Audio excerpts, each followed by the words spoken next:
question. What Shoot. was your relationship with Mac Miller?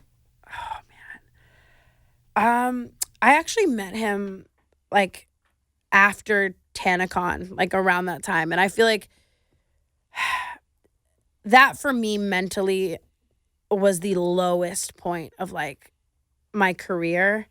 I want to say maybe second lowest point in my life. Obviously, I think in the beginning, you know, like at 15, wanting to like kill myself, that was like more intense because I felt like I had no purpose.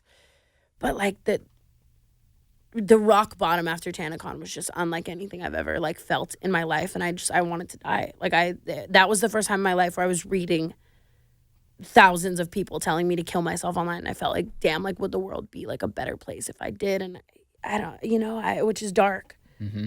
And then I met him, and his like zest for life, like his like positivity, the way that like he could turn any situation into like a happy one. He really was like a big advocate of turning your pain into art in the same way that like I was. And he just like, the advice he gave me at that time of my life, I think was very pivotal to me growing up, especially from everything that was happening. You know what I mean? It was like, I needed that. And I just like felt like he was this like angel. I don't know. It was like dropped into my life. And I don't know. What did he share with you? He brought back that happiness for life again. He brought back that like you're gonna pick yourself up and you're gonna keep going, and no matter how painful this is, like you're gonna make art out of it. You're gonna make something beautiful out of it. Like that's what you're going to do. Like go continue to kill it. Like this is what you have. Like all you can do is make the most of it, even though you up. Like he just, I don't know. It was just like a dark tunnel, and he like brought the light back to it. Goosebumps. You shared a couple weeks ago. And I grew up like obsessed with him. Like not obsessed in the regard of like, but like obsessed in like his music, his work. Like one of my first concerts was a Mac Miller concert, and like I loved his music growing up. Like I remember being like in 7th grade, like obsessing over like I'll Be There, and like the way he wrote about his mom at such a young age, being like, wow, he's like so wise beyond his years. Like his words spoke to me far before he ever did. So him coming into my life, and you know what I mean? Like it was just a very like full circle thing. Like it was like, damn, like. And then a few weeks ago, you feel like you stumbled upon a white grand piano. Dude, that was weird as I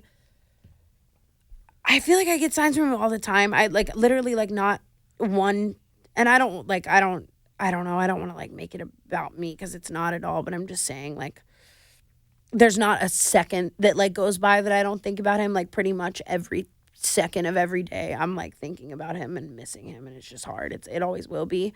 But it's like there are certain days where I feel like there are things that like, you know, like keep you going through it, or like signs. I don't even know. It was weird. I knew the 7th was going to be like a really hard day for me just because it had like been a year, and I kind of was like spending the 2 weeks up until that point, like, I don't know, just anxiety, freaking out over like whatever. And it's almost like when it happened, like I just felt like, you know, like, I don't know, like a presence, like a you can't be sad about this. Like just, it was almost like a reassuring reminder. Like I wouldn't want you to be sad today.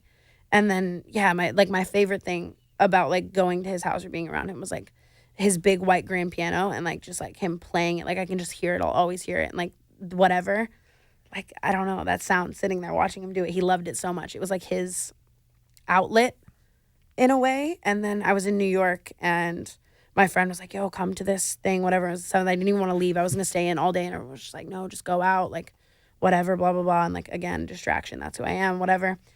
Me thinking I could be distracted from it or run from it at all. And like, I show up to the rooftop, and it's just this kid, like, beautifully playing this white grand piano, like, overlooking New York. And I remember going to the VMAs last year, like, so excited because he was being like, you're going to crush it. Like, you know what I mean? Like, it's going to be so fun. So like a year later, being back in New York for the VMAs, like wishing he could be there, like being led to that moment was like, damn, like I hope you can see like what you've done for me. I don't know. I'll shut up. No, I think he definitely can see it. I mean, I hope so. I don't know. I just want to make him proud, and I don't know. After that meeting with him, do you start creating again? Do you turn this sadness and this? I mean, a while. It was a lot of like, I don't know, like his advice, other people's advice, talking to the people around me, including him. You know what I mean? That like, it took me a while. It was like, because I didn't know what to come back with. I just felt like so, like, sorry. You know what I mean? And like, all I wanted to do was like make the people that love me proud and like actually grow.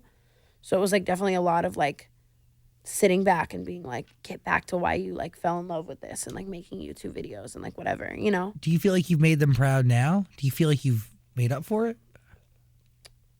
That's a hard question with me. It just resonates hard because it's like I'll never not feel sorry for it. So I never want to be like, now I made them proud and I'm fine. And I did, because I'll always feel like wrong about TanaCon, you know? I hope that I've done things since that make my fans see that I've grown. You know what I mean? And see that I grew up from it and like make them laugh and make them proud and that they can see the way that I've grown from Tana at 15 to Tana at 17 to Tana doing TanaCon and up and hitting rock bottom to like hitting rock bottom again. And like, You've shared your whole life. exactly. Like I hope that they see that I've grown a lot, but I'm also still growing. I don't know.